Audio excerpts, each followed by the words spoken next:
문제 41번. 다음의 경질염화 비닐관에 대한 설명 중 틀린 것은 경질염화 비닐관이라고 하면 우리가 PVC 파이프라고 표현을 합니다. 1번. 전기 절연성이 좋으므로 전기 부식작용이 없다. PVC는 전기가 통하지 않죠. 그래서 전기 부식작용이 없습니다. 2번. 금속관에 비해 차음 효과가 크다. 강간에 비해서는 차음 효과가 큰 것은 사실입니다. 이 부분은 제가 삼각형으로 해놓고 다시 한 번 더 설명을 드리겠습니다. 3번. 열 전도율이 동관보다 크다. 열 전도율은 동관보다 훨씬 작습니다. 동관의 열 전도율이 훨씬 좋죠. 그래서 틀렸습니다. 4번. 극저온 및 고온배관에 부적당하다. 극저온에서는 저온치성이 생기고요. 저온치성이라고 하는 것은 온도가 낮아지면 깨집니다. 깨짐 현상이 생기고, 고온에서는 녹거나 타거나 낮은 온도에서도 금속보다 훨씬 불안정한 상태를 갖습니다. 부적당하다. 그래서 맞습니다. 정답은 3번으로 하겠습니다. 정답 포인트를 살펴보면 염화 비닐관은 전기 절연성이 크고 마찰 저항이 적다. 정답은 3번. 열 전도율이 작다. 이게 PVC의 특징이고, 특히 극저온 및 저온치성, 고온에 부적당하다는 정확하게 보실 수 있습니다. 2번. 금속간에 비해서 차음 효과가 크다라는 이야기는 강관에 비해서는 두께가 있고 기밀이 있으니까 차음 효과가 있는데요. 우리가 배수배관으로 가장 많이 쓰는 PVC 배관이 배수배관에 가장 많이 사용이 됩니다. 배수배관은 PVC는 VG1, VG2 이게 정상 배관이고, VG1은 급수관으로 사용이 되고, VG2는 배수관으로 사용이 되는데, VG2 배수관에서 소음이 좀 나는 것은 현실적인 문제이다. 이렇게 말씀을 드리도록 하겠습니다. 경질염화 비닐관 PVC에 대한 설명을 살펴보았습니다.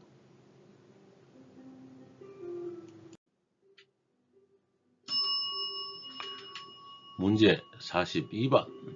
일반적으로 루프형 신축위험의 굽힘 방향은 사용 반경의 몇 배 이상으로 하는가? 루프형 신축위험의 굽힘 반경은 6배입니다. 정답 포인트로 루프형 신축위험의 곡률 반경은 관지름의 6배 이상으로 하게 됩니다. 신축위험은 나왔으니까 또 한번 외우고 가면 루, 슬, 벨, 스, 볼, 플렉시블 이렇게 정리하시면 되겠습니다. 루프형이 가장 크고 슬루스, 벨로즈, 스위블, 볼 조인트.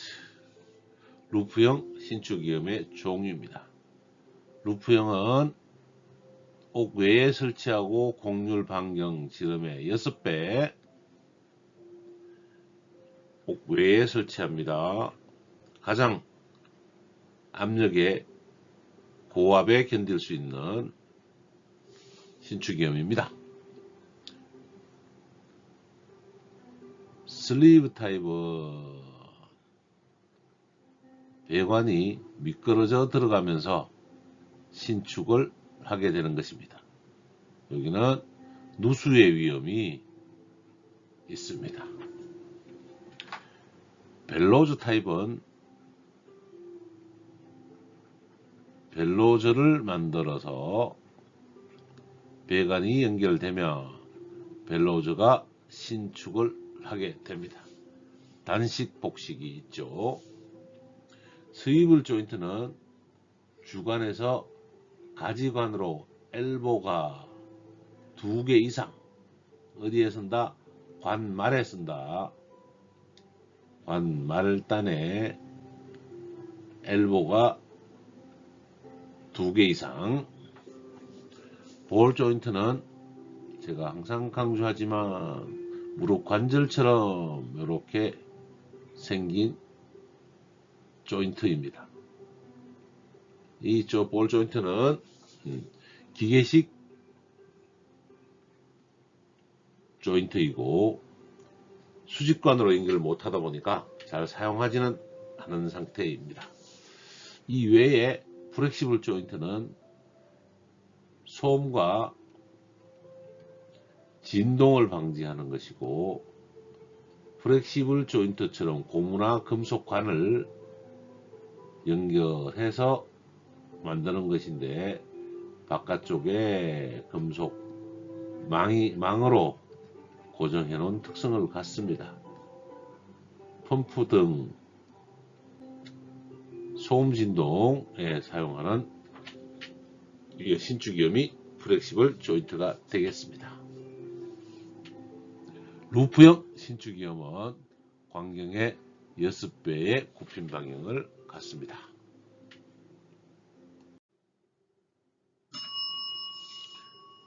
문제 43번. 기수 혼합식 급탕기를 사용하여 물을 가열할 때 열 효율은. 기수 혼합식 급탕기는 지금 잘 사용하진 않지만 열 효율이 100%인 급탕 가열기가 되겠습니다. 정답 포인트로 기수 혼합식 급탕기는 저탕조에 직접 전기를 불어넣어 가열하므로 열 효율이 100%인 가열기가 되겠습니다. 정답은 1번 100%입니다. 기수 혼합식 급탕기를 잠깐 사용 방법을 설명을 드리면, 옛날에 욕조에 물 끓이기가 어려워서 급탕 배관에서 온수가 나오기 힘드니까 냉수를 집어넣어 놓고, 스팀 보일러는 만들 수 있었을 때 아마 2차 세계대전 당시인 것 같습니다. 이때 나오는 요 스팀을 이렇게 배관으로 해서 냉수관에 집어넣는 거죠. 그리고 이렇게 스팀을 넣어주면 물과 냉수가 동시 가열된다. 그래서 이 효율이 100%인 것은 맞습니다. 그러나 스팀이 나올 때 이 엄청난 소음이 나기 때문에 소음을 없애기 위해서 여기 뒤에 배관을 하나 더 열어줍니다. 그러면 물이 빨려 들어가면서 물과 스팀이 동시에 나오게 되겠죠. 이렇게 되는 요 배관을 우리는 스팀 사일런스라고 한다. 스팀 급수 기수 혼합식 급탕기에 대해서 보았으며, 효율은 100%이고 소음을 줄이는 것은 스팀 사일런스가 되겠습니다.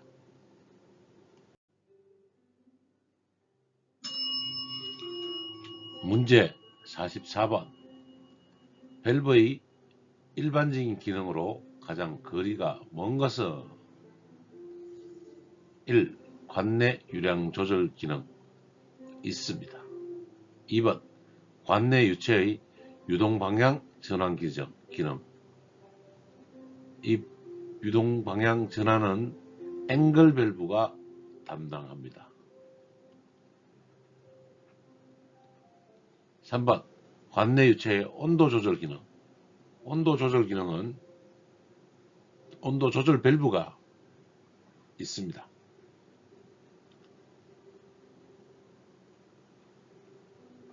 맞습니다. 4번 관내 유체 유동의 개폐 기능. 개폐 기능이 있습니다. 개폐 기능은 게이트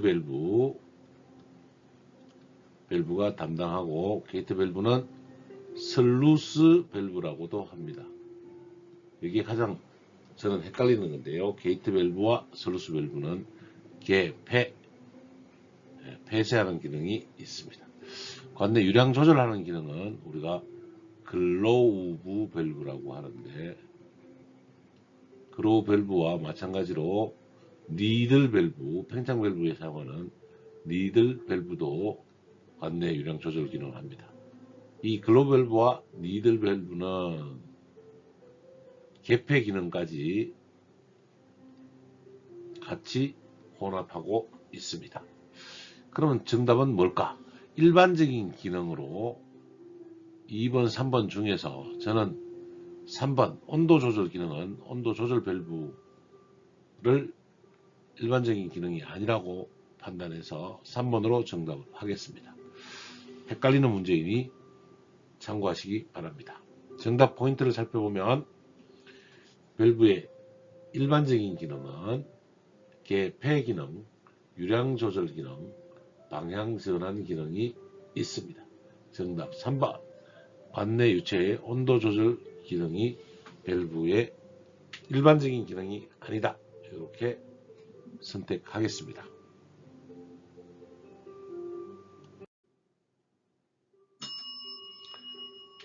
문제 45번 고가 탱크식 급수 설비에서 급수 경로를 바르게 나타낸 것은, 우리가 급수관을 전체적으로 살펴보면 A 건물이 있다라면 대지가 있고 도로가 있을 것입니다. 도로에 상수관, 수도 본관이 있고, 수도 본관을 우리가 상수도라고 하죠. 본관에서 지수변을 따서 대지로 들어오면 대지에는 계량기가 통하고 지하로 내려가서 저수조에 물을 공급해서 담아줍니다. 저수조에 담긴 물은 펌프를 통해서 양수되고, 양수된 물은 고가수조에 담아둡니다. 고가수조에서 담아둔 물을 각 가정으로 퍼서 우리가 공급하게 되는 거죠. 급수펌프, 양수관, 그 다음에 급수관, 급수전 순이 되겠습니다. 이제 살펴보면 수도 본관과 저수조가 있으면 수도 본관을 우선으로 취하고요. 그 다음에 계량기는 생략하고 저수조로 들어갔네요. 저수조 들어가고, 저수 다음에 급수 펌프가 있는데 급수 펌프 없이 다음이 양수관이네요. 양수관, 그 다음에 양수관 다음에 옥상 탱크에서 급수관 다음에 수전으로 될 것인데, 그렇게 보면 2번이 정답이 되겠습니다. 정답 포인트를 보면 제가 설명드린 것과 같을 겁니다. 수도 본관, 상수도, 지하저수조, 수수탱크라고 했는데 여기에 계량기까지 있으면 정확히 맞을 것이고, 양수펌프, 우리는 양수펌프라고 하기보다는 급수펌프란 말을 더 편하게 쓰고, 양수관, 다음에 옥상탱크, 급수관, 각 가정의 수준으로 연결되는 것입니다. 정답은 2번이 되겠습니다.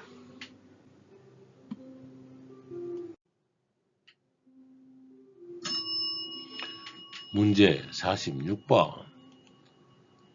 관의 용접위험에 관한 설명으로 가장 거리가 먼 것은, 용접위험에 대한 설명이면 나사위험하고 비교해서 보겠는데요.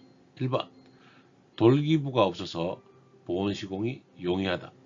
용접위험의 장점입니다. 2번. 나사위험보다 이염부 강도가 크고 누수의 염려가 적다. 용접위험의 장점입니다. 3번. 누설의 염려가 없고 시설 유지비가 절감된다. 나사위험보다는 누설 염려가 없고 시설 유지비가 절감되는 것이 사실입니다. 4번.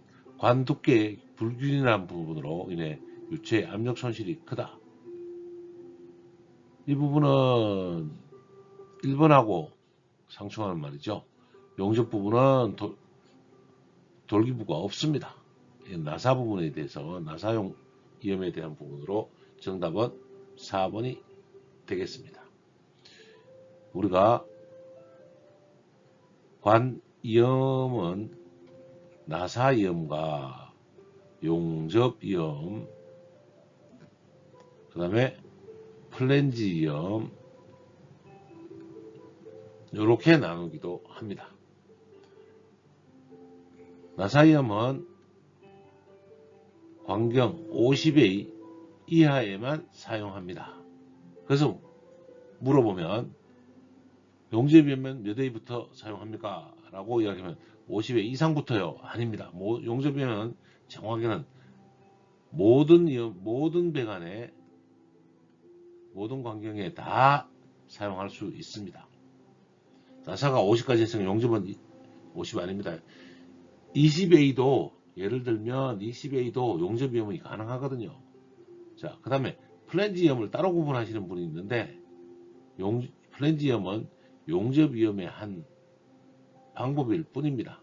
왜냐하면 배관의 이염 부분이나 나사 부분, 풀어야 될 수리 부분이 생기면 플랜지를 연결하는데 이 부분을 용접을 해야 되기 때문에 플랜지위험을 저는 구분하지 않는 게 맞다고 봅니다. 플랜지위험은 용접위험에 속하는 것이다 라고 생각하고, 크게는 나사위험과 용접위험으로 나눈다. 금속관일 때. 근데 동관위험은 기본적으로 용접위험을 행하지만 20A 이하에서는 압축위험인 플레어위험이 있습니다. 동관에 나팔관을 내죠. 물론 코리아 너트를 끼워 놓고요. 코리아 너트를 끼워 놓고 우리가 나사를 냅니다.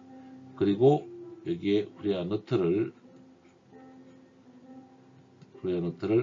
또한 만들어서 나사 체결을 하는, 이 동관이 압착되면서 가스켓 역할을 하는 겁니다. 그래서 20회 이하에서는 플레어 위험이 있다까지 살펴놓도록 하겠습니다. 정답 포인트로는 이염 부위의 용접 위험은 관 두께가 일정해서 유체 압력 손실이 적습니다. 정답은 4번이 되겠습니다.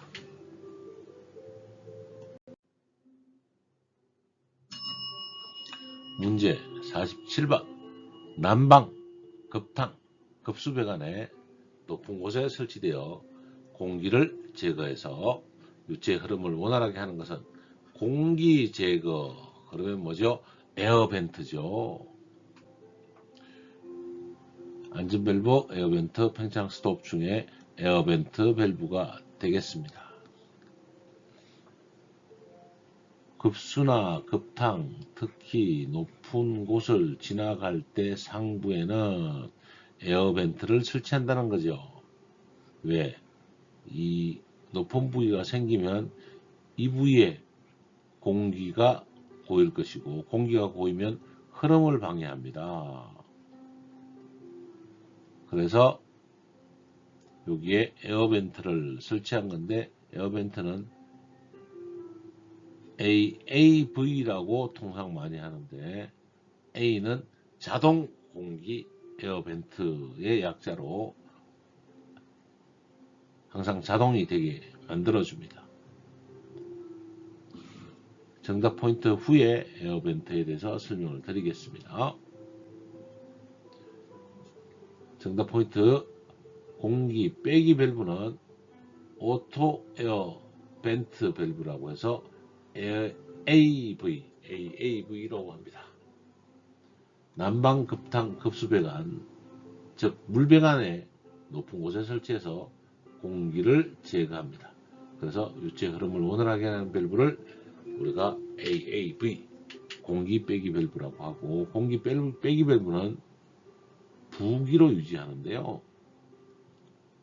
이런 통을 만들어 놓고 가장 높은 곳에 놓으면, 물론 여기는 T를 써서 배관이 연결이 되겠죠. 그러면 지나가던 물은 지나가지만 공기는 가장 높은 곳으로 올라오게 될 겁니다. 여기에는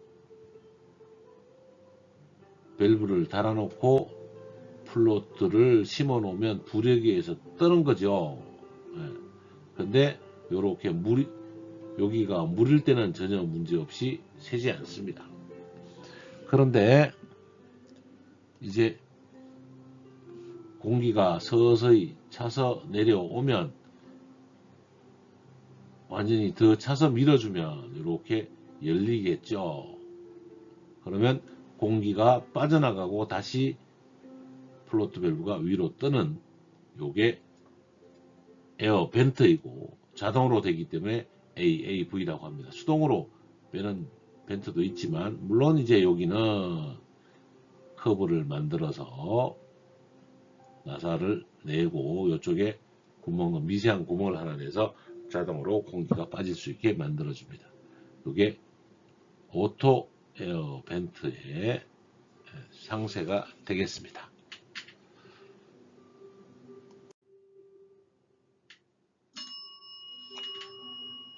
문제 48번. 오수만을 정화조에서 단독으로 정화 처리한 후 공공하수에 방류하는 반면, 잡배수 우수는 그대로 공공하수로 방류하는 방식은 두 개를 오수 따로, 잡배수 우수 따로 분리했죠. 그래서 분류식이라고 합니다. 분류식은 오수를 정화조로 보내고 우수는 그대로 공공하수로 보내는 방식이 됩니다. 함유식은 오수든지 우수 잡배수든지 두 개를 모두 정화조로 보내가지고 정화시킨 다음에 공공하수로 보내는 방식이 되겠습니다. 일체식은 용어가 생소하고요. 단도식은 옛날 개인주택에 단독 정화조를 묻어서 우리 집만 쓰겠다고 한 것을 우리가 단독 정화조라고 합니다. 참고로 알아두시기 바랍니다. 정답 포인트를 살펴보겠습니다. 분류식은 오수만 정화 처리하고 잡배수 우수는 공공하수에 배수하는 방식 분류식.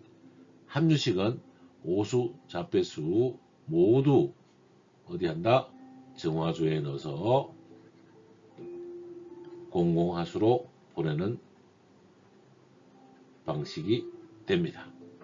분류식과 함유식, 정화조에 대해서 살펴보았습니다. 문제 49번.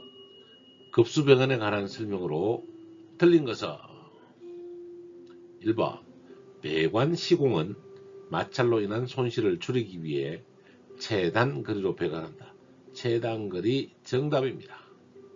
2번 주 배관은 적당한 위치에 플랜지 이용을 하여 보수 점검을 용이하게 한다. 수리 보수하기 위해서 플랜지를 사용하죠. 맞습니다. 플랜지 대신 사용할 수 있는 라사용 부속품은 이렇게 생긴 거 뭐라고 하죠? 유니온이라고 합니다. 유니온이나 플랜지를 사용한다. 맞습니다. 3번 불가피하게 산형배관이 되어 공기가 체류할 우려가 있는 곳에는 공기실을 설치한다. 공기실 아니죠. 뭐죠? 에어벤트. 이거를 한국말로 하면 공기 빼기 밸브라고 합니다. 그래서 틀렸습니다. 4번 수질의 오염을 방지하기 위해서 수도꼭지를 설치할 때는 토수구 공간을 충분히 확보한다. 토수구 공간이 확보하는 이유는 크로스 커넥션, 즉 교차 오염 방지입니다. 교차 오염.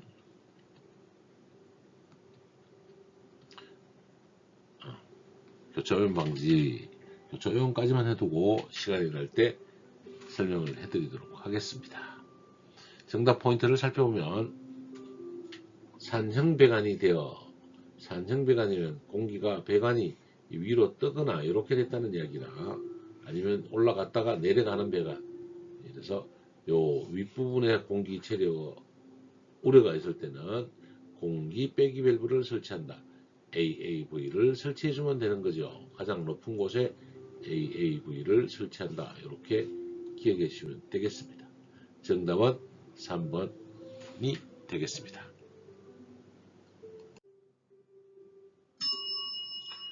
문제 50번. 유체의 저항은 크나 개폐가 쉽고 유량 조절이 용이하며 직선 배관의 중간에 설치하는 밸브는 유체의 저항이 크다. 유량 조절이 가능하다. 그러면 무슨 밸브? 글로브 밸브죠. 개폐와 유량 조절이 되는 밸브는 글로브 밸브입니다. 슬루스 밸브는 일명 우리가 게이트 밸브라고도 합니다. 게이트 밸브를 슬루스 밸브로 배우는데 용어에서 슬루스 밸브 잘 이야기하지 않다 보니까 슬루스 밸브를 자꾸 문제를 내는 경우가 생기네요. 체크 밸브는 일방향으로 가는 체크 밸브이고 전동 밸브는 밸브에 모터를 달아서 조절을 해나가는 밸브이고 전자 밸브는 S라고 표현을 하고 체크 밸브는 이렇게 표시를 해주기도 합니다. 정답 포인트로 그로우 밸브는 유체의 마찰 저항은 크나 개폐가 쉽고 유량 조절이 용이하다. 정답 2번이 되겠습니다. 그로우 밸브를 한번 그려볼까요? 그리고 이렇게 되면 여기 스템이 열리고 이렇게 나사 부분이 정리되고 손잡이가 있겠죠. 그래서 유량이 올라오면서 나가게 되는 요 오리피스와 침변으로 유량 조절이 가능하고 개폐를 하는 밸브가 되겠습니다. 그로우 밸브에 대해서 설명을 드렸습니다.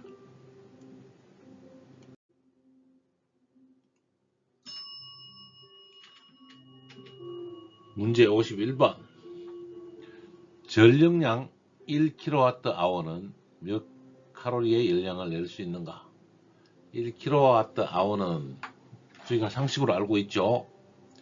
860kcal를 낼 수 있습니다.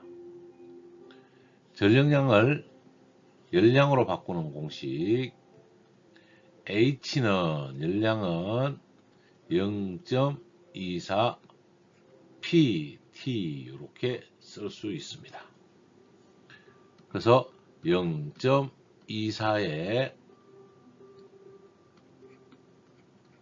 1000W 곱하기 T는 시간 세크거든요.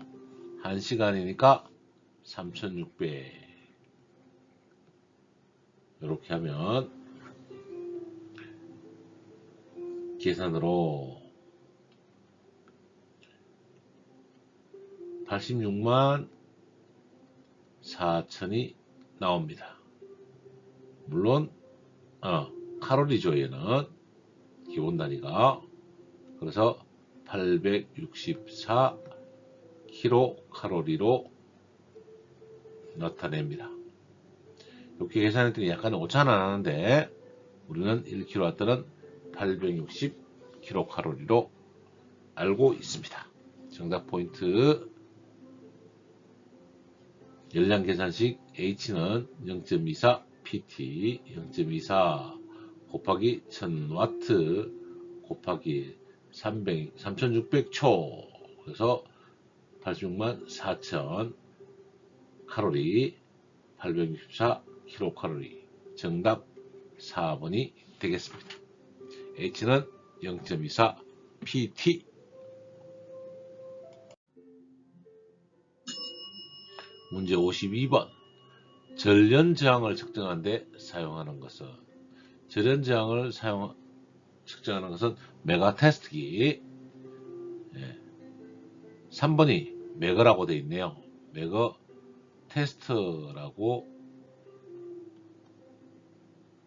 써주는 게 더 좋고 메가입니다.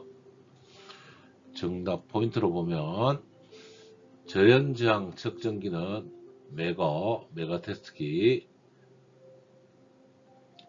메가 오음을 측정합니다. 누전 유무를 판단하는 계기가 메가 테스트기다. 정답 3번이 되겠습니다.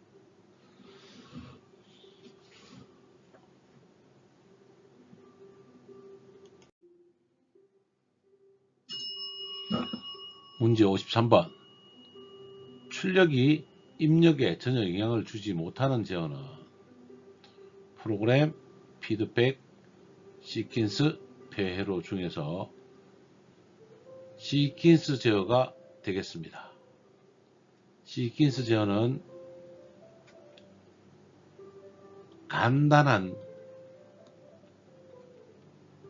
프로세스로 짜져 있고 순서에 따라서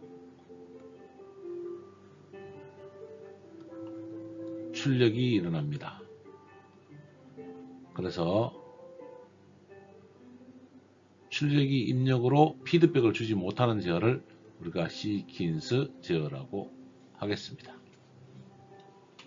냉장고, 밥솥 등이 시퀀스 제어에 해당이 됩니다. 정답 포인트를 살펴보면 시퀀스 제어는 제어 회로는 간단하고 복잡하지 않은 장점이 있으나 제어 동작이 출력과 관계없이 시간적인 순서에 따라서 출력되므로 오차가 발생해도 정정이 불가합니다.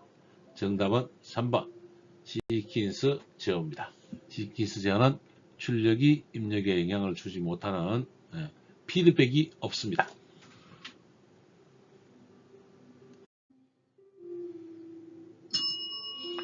문제 54번. 그림과 같은 회로에서 해당되는 램프의 식으로 옳은 것은 램프 L7, L2, L3, L8에 대한 식이네요. L7 식을 먼저 살펴보면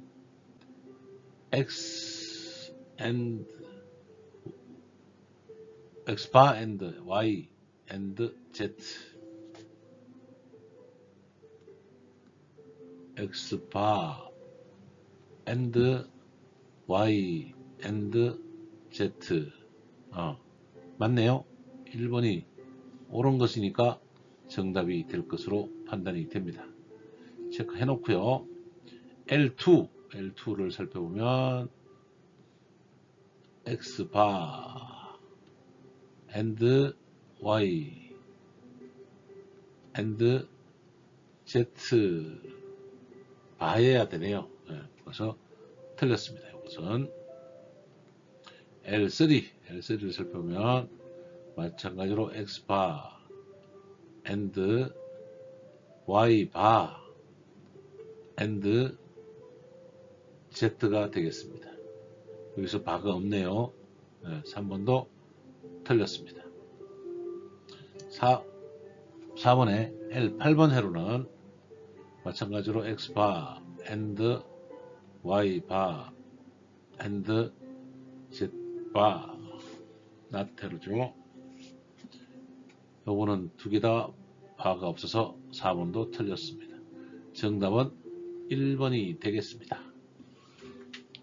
정답 포인트를 살펴보면 유접점 회로에 병렬은 논리 합, 오화는 플러스, 직렬은 논리 곱, and 곱하기를 의미하고 B접점은 반전기 not를 사용하므로 회로의 램프가 점등되는 논리식은 다음과 같다.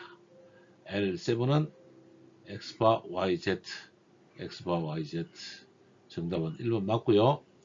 2번은 x바 yz바가 되기 때문에 제가 제시해드렸고 틀렸습니다. 3번은 x바 y바 z, x바 y바 z 맞죠? 3번이 그래서 없어서 틀렸습니다.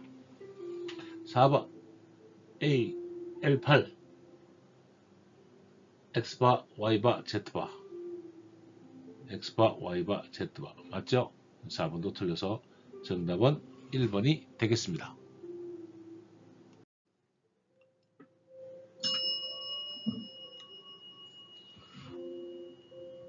문제 55번. PI 제어 동작은 프로세서 제어계의 정상 특성 개선에 흔히 사용된다. 이것에 대응하는 보상 요소는 대응하는 보상 요소를 이야기하고 있습니다. 우리가 통상 동상 보상 요소는 P제어, 비례 제어에 해당이 되고요. 2번 지상 보상 요소는 I제어, 적분 제어에 해당이 됩니다. 3번 진상 보상 요소는 D제어, 미분 제어에 해당이 됩니다.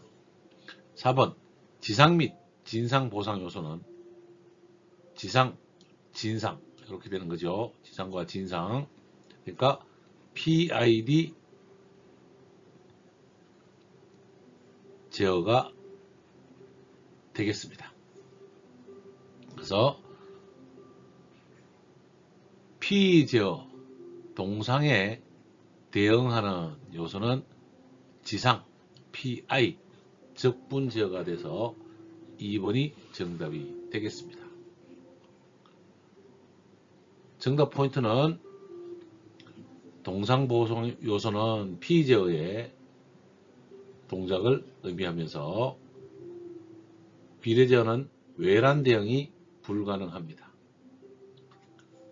2번 지상 보상 요소 즉 지연 보상 요소는 I 적분 제어를 의미하며 옵셋 등의 외부적 요인에 의한 제기 오차를 개선할 수 있습니다. 그래서 오차를 지상이라고 개념을 잡으시면 되겠습니다. 3번 진상 보상 요소는 D 즉 미분 제어를 의미하며 오차의 기울기를 이용하여 예측 제어, 예측을 하는 것을 진상이라고 개념을 잡으시면 되겠습니다. 네 번째, PI 제어 동작은 비례 동작, 비례 동작에서 발생하는 옵셋을 소멸시키기 위해서 I 제어를, 즉 적분 동작, 지상 보상을 첨가시킨 동작이어서 지상 보상 요소가 되겠습니다. 그래서 2번 지상 보상 요소가 됩니다. 제어계의 제어부, 제어 동작, 조절부 동작에 대한 정리를 한번 하고 넘어가는 게 좋을 것 같아서 정리를 했습니다. 제어 명으로는 이 위치 동작, P 제어, 비례 제어, I 적분 제어, D 미분 제어, PI 비례 적분 제어, PD 비례 미분 제어, PID 제어가 있습니다. 이 위치 동작은 온오프 동작이고 불연속 동작입니다. 장점은 간단합니다. 우리가 예시로는 전자밸브의 동작이 이 위치 동작이 되겠습니다. P 제어는 프로세스 제어로 오차와 비례 제어를 정리한 것이고, P 제어는 간단하면서 응답이 빠릅니다. 비례 제어죠. 온도 조절과 속도 조절을 하는데 동상 보상 요소가 됩니다. I 적분 제어는 오차에다가 적분 상수를 넣는 것이고 오차를 제거하고 속도가 느려지는 단점이 생깁니다. 온도 조와 위치 제어에 사용하고 지상 보상 요소가 됩니다. 오차 제거는 적분 이렇게 정리하시면 되고 지상이다 정리해 두시면 되겠습니다. D 즉 미분 제어는 오차와 미분 상수를 넣은 것이고 응답 속도를 개선하고 노이즈에는 민감한 약점이 있습니다. 고속 프로세스에 사용하고 진상 보상 요소에 해당이 됩니다. 미분은 응답 속도를 개선한 것이고 진상이다. 속도를 앞으로 가져가는 것이다. 이렇게 정리하시면 되겠습니다. PI 제어는 오차에다 비례 제어를 넣고 적분 제어를 가산한 거죠. 적분 제어가 뭐죠? 오차를 제거하는 거죠. 비례 제어에 오차 개선을 한 것이고 속도도 개선이 됩니다. 오버슛이 발생합니다.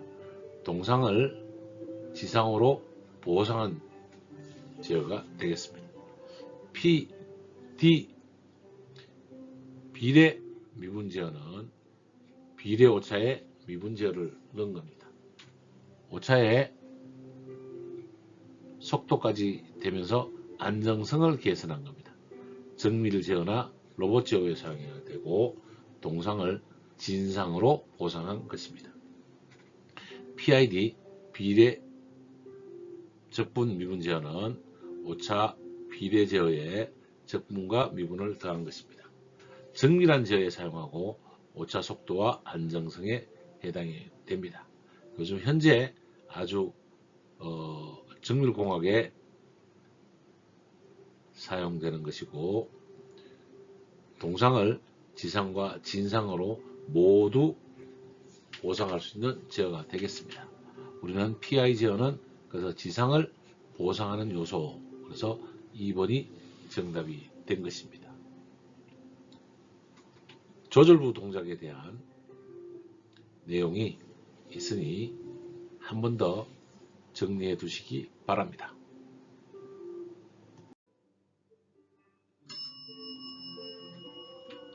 문제 56번 출력의 변동을 조정하는 동시에 목표값에 정확히 추종하도록 설계한 제어는 추종 제어입니다.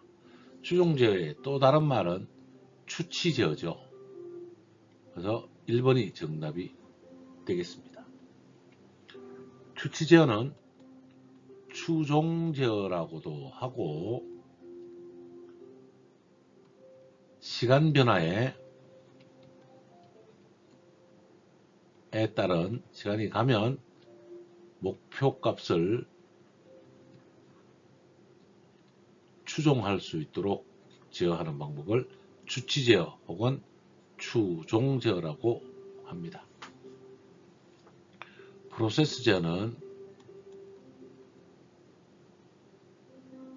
정확하게 단계별 프로세스를 정해두고 제어하는 방법이죠.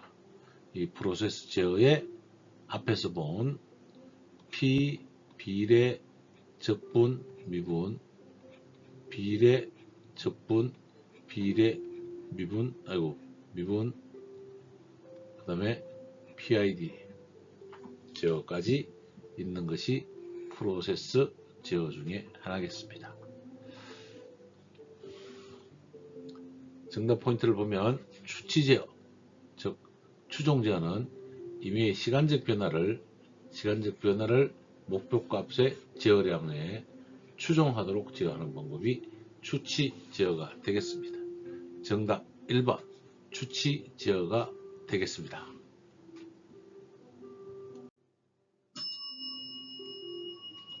57번 유도 전동기에서 동기 속도는 3600rpm, 회전수는 3420rpm이다. 이때 슬립은 얼마인가? 즉 효율을 물어보고 1 빼기 효율을 슬립이라고 하는데요. 3600이라는 거 보니까 단상 못하네요. 단상 못하는 2 곱하기 60 곱하기 60에 이극으로 나눠버리니까 단상 못하니까 3600rpm이 나오는 거거든요. 이 rpm이 나오는 선풍기를 돌렸을 때 3420rpm이 나왔다는 얘기니까 손실률이 얼마냐 이렇게 물어보는데, 이거는 효율이고 8600분의 3420은 효율이고 1 빼기 효율을 우리는 슬립이라고 합니다. 전동기에서는. 자, 그러면 슬립은 실제 동기속도 마이너스 회전자의 속도, 이론적인 속도와 그 다음에 동기속도로 나눠주면 답이 나오겠죠. 그래서 3600 빼기 3420 나누기 3600이 되겠습니다. 이 값은 3600 빼기 3420면 180이네요. 180 나누기 3600 했더니 0.05의 값이 나와서 얘를 곱하기 100 해주면 퍼센티지로 되겠죠. 그래서 5%가 되겠습니다. 정답 4번 5%입니다. 정답 포인트를 살펴보면 유도 전동기는 원리상 고정자에서 만들어지는 회전자의 속도보다 회전자가 늦게 돌아간다. 본래 회전자 속도보다 늦게 돌아가는 그 차이가 슬립이라고 합니다. 슬립은 동기속도 분의 동기속도 마이너스 회전자 실제 속도 이렇게 정리되고 3600분의 3600 마이너스 3420을 0.05가 나오고 5%, 정답은 4, 5%가 슬립이 되겠습니다.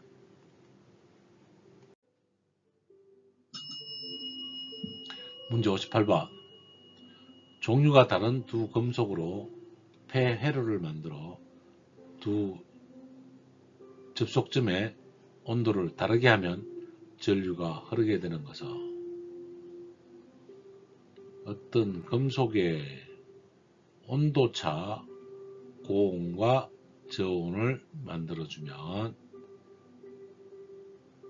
전류가 흐르게 되는 것은 펠티의 효과의 반대말 제백 효과입니다. 제백 효과 3번이 되겠습니다. 펠티 효과를 살펴보면 펠티 효과는 반도체를 직렬로 연결합니다. 두 가지의 반도체를 교대로 직렬 연결하는 거죠.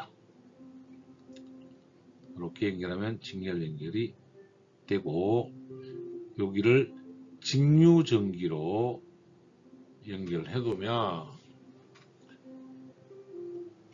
이렇게 생겨서 고온부와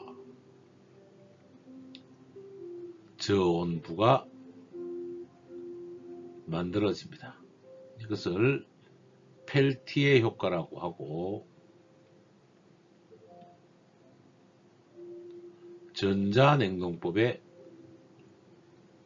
사용되는 방법입니다. 최근에 삼성전자에서 펠티의 효과를 이용한 전자냉동기 에어컨 등을 개발하고 상용화하고 있다고 합니다. 정답 포인트를 살펴보면 제백 효과는 열전대 효과이고 두 금속재 양단을 접촉시킨 다음에 온도차를 주면 전류가 흐르게 되는데 기전력이 발생합니다. 이러한 기전력의 변화를 이용해서 온도 감지 센서나 열전 온도계 등에 응용하는 것이 제백 효과, 열전대 효과라고 합니다. 2번 펠티의 효과는 조박 효과의 반대인데 두 개의 금속을 연결해서 회로를 만들어주고 주면 금속체 양단에 온도차가 생기는 효과로 정수기나 와인 냉장고 등의 소형 냉동장치에 이용하는 펠티의 효과, 전자 냉동기가 되겠습니다.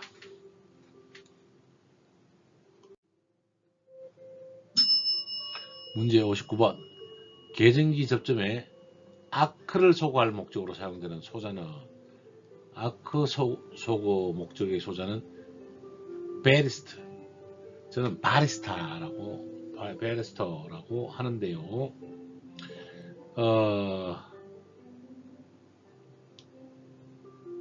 낙뢰나 이상 전압이 발생이 되거나 이상이죠. 이상 전압이 되거나 접점에 불꽃이 발생하면 정육이나 트랜지스터의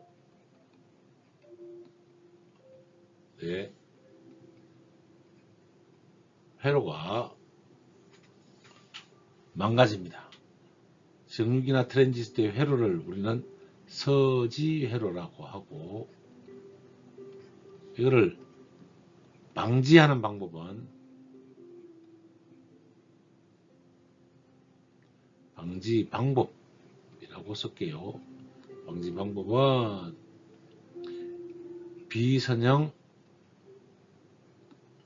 2단자 반도체입니다. 비선형 2단자 반도체의 이름이 베리스트가 됩니다.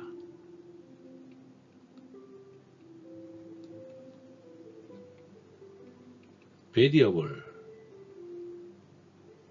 비성형 RESTR STOR 베리어블 레시스터를 우리는 베리스터라고 줄여서 합성으로 사용하고 있습니다. 베리스타에 살펴보았습니다. 정답 포인트를 보면 인가다는 전압에 의해서 저항 없이 변하는 이선형 반도체 소자. 이선형 반도체 소자가 낙뢰전압, 이상전압, 전기 불꽃 등이 생기면 정육이나 트렌지 등의 회로가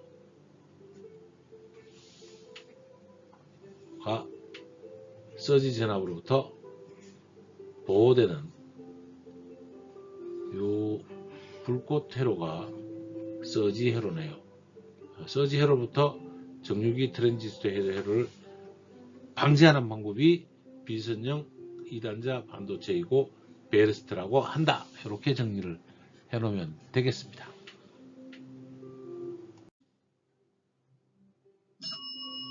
문제 60번. 단상변압기 세대를 삼상병렬 운전하는 경우에 불가능한 운전상태 결선 방법. 변압기 결선은 델타 결선과 Y 결선이 있습니다. 세대를 삼상으로 결선하다 보니 운전이 가능한 조합, 운전조합이면 가운데를 이렇게 잘라 놓고요. 가능조합 델타와 델타를 이렇게 플러스 하는 거죠. 델타와 델타로 할 때 가능합니다. 물론 Y와 Y 변환도 가능합니다. 델타와 델타에서 Y와 Y도 가능합니다.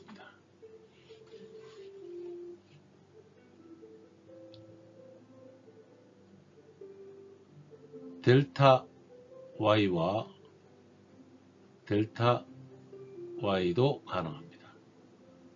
Y 델타 Y 델타도 가능합니다.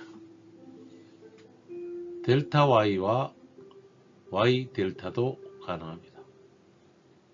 이렇게 여기서까지 보면 정확하게 대칭이 된 거죠. 대칭이 된 부분은 가능한 부분이다.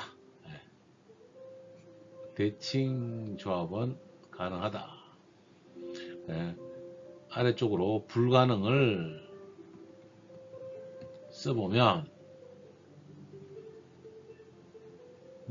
불가능은 뭐 또 다른 이야기고, 이제 그래서 가능한 결선 상태를 먼저 보면 델타 델타 YY 델타 델타 YY 있죠? 가능합니다. 델타 Y Y 델타